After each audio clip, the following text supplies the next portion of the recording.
Saudara yang dikasihi Tuhan, refleksi kita pada hari ini, pada hari Minggu biasa ke-18, mengajak kita untuk merenungkan tentang sosok kaya yang diceritakan oleh Yesus dalam Injil Lukas bab 12 ayat 13 sampai dengan 21 dalam terang kitab pengkhotbah dan juga surat Rasul Paulus kepada umat di Kolose.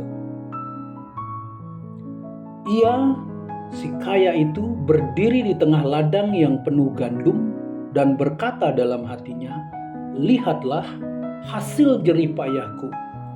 Lihatlah betapa tanah tunduk padaku."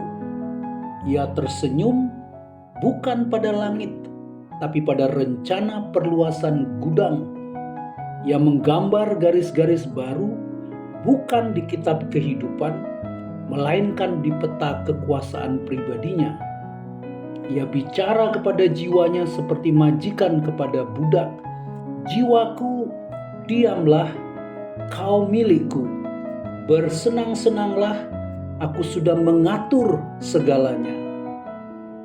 Tapi saudara, ia lupa bahwa jiwa tak bisa disimpan dalam silo, bahwa damai tak bisa disegel di peti besi, bahwa waktu tak bisa dibeli dan maut tak bisa dinegosiasi.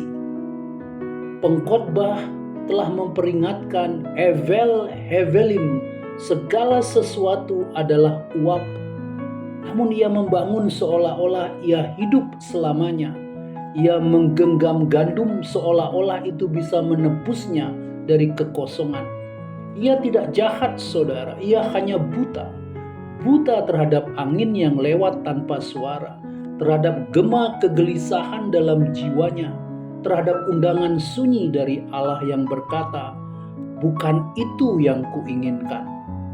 Rasul Paulus berseru dari penjara batin yang telah dibebaskan oleh Roh, "Matikan keserakahan yang adalah penyembahan berhala." Namun saudara, si kaya telah menyusun altar dalam dirinya sendiri, memuja kemapanan, memuji surplus, mengabaikan langit yang terus bicara dalam bahasa keabadian. Ia tahu menghitung musim tanam, tapi tak pernah menghitung hari. Ia tahu menyimpan hasil panen, tapi lupa menyimpan kebaikan. Ia tahu menguasai tanah, tapi tak pernah mengenali tanah tempat ia akan dibaringkan.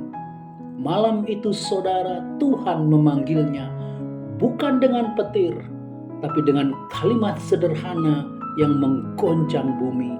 "Hai engkau orang bodoh, malam ini juga nyawamu akan diambil." Dan semua yang ia simpan, saudara, semua yang ia kumpulkan, menguap seperti uap pagi.